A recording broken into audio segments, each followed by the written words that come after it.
little things that ultimately could have been a downfall for him. And that's something that everybody needs to take and keep in mind. It's not where you stand in times when times are easy. It's how you stand when times get hard. And he went through a lot of things that a lot of you student athletes and a lot of us on this panel have not gone through.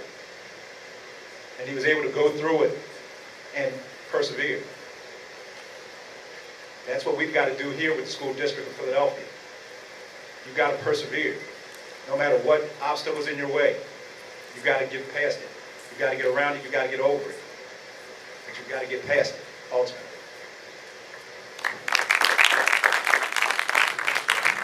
A lot of kids, have the perception that they want to graduate from high school, hopefully, and then go on to college. Some of them think that they want to just go from high school and play professional football or basketball.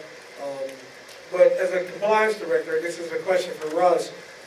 What is kind of the percentages, or how is it more possible for a kid to graduate from high school and then go on to college or get into the pros? How easy or how hard is that?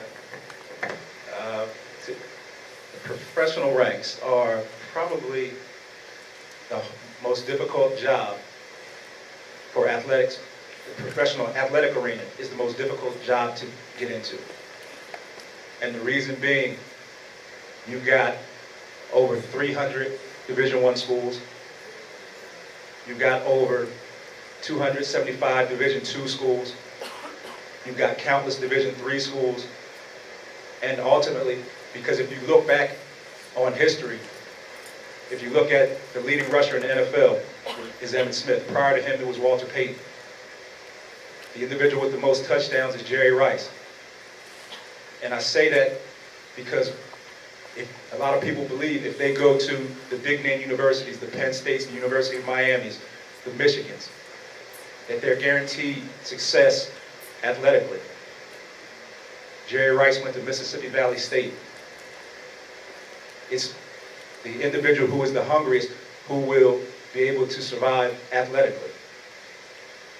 When I go out to schools, the message I always give is use your athletics to enhance your academics. But ultimately, you've got to have the academic piece. You are a student athlete. If you are able to make it to the professional arena, that's great. But ultimately, you want to have something to fall back on. Because for every individual, like a Brian Dawkins who plays 12, 13 years, there's an individual who, due to an injury or gets cut or whatever the case may be, plays one. And so, if you're fortunate enough to make it into that arena, what are you going to do once that time frame is over? You've got to have that athletic piece, that academic piece to fall back on.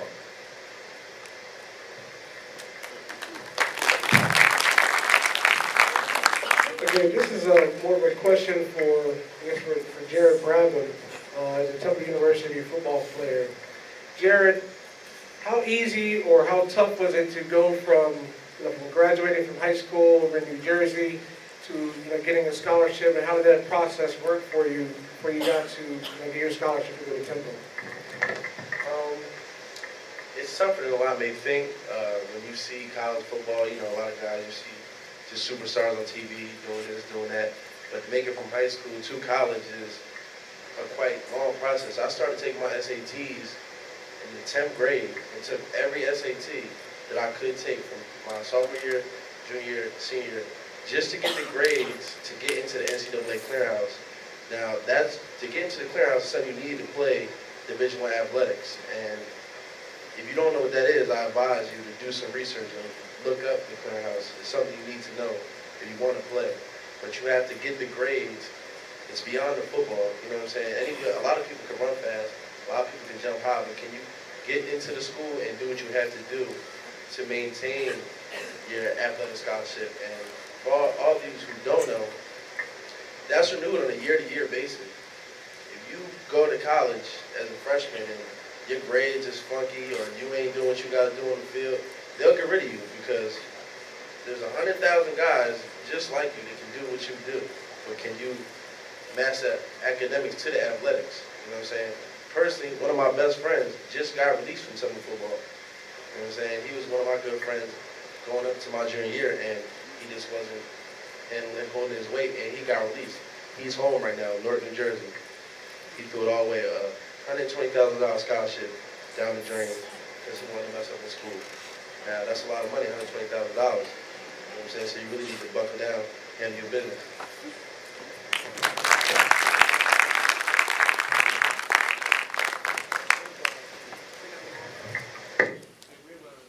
We have a question from a parent here. My name is Sterling Davis, the father of Nolan Davis, South Philadelphia High. I had a question to Bartram's coach, but he had already answered before I can get up there and ask the question about the race relations. But this is the question I want to ask now. How different is it now than then? When you say how different it means for me as a teacher, or for the students, for what I see?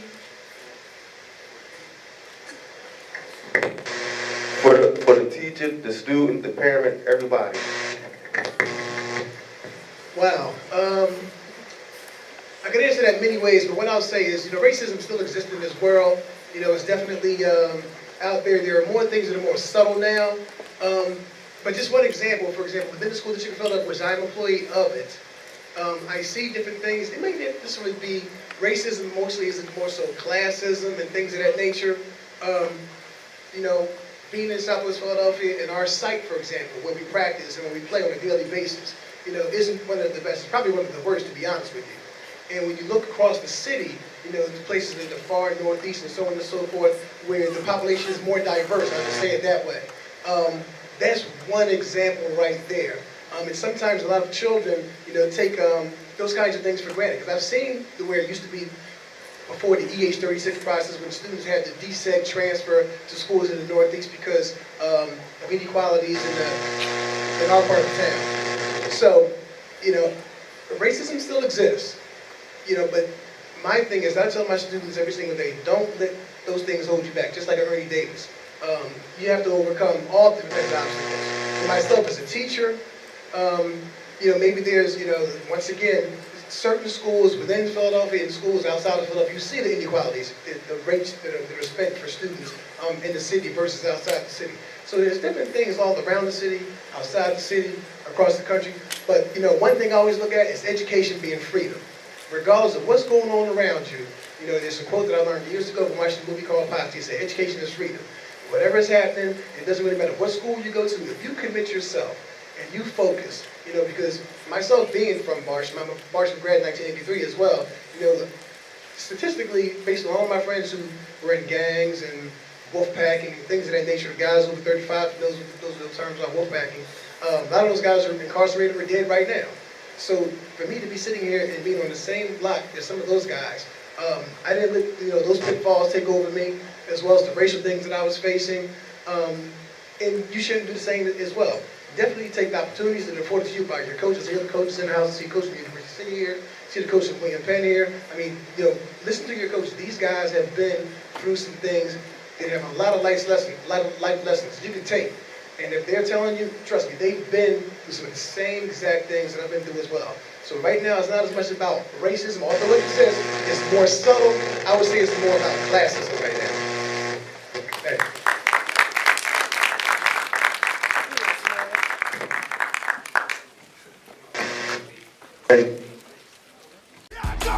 Jump, jump, what you gon' do? What you gon' do?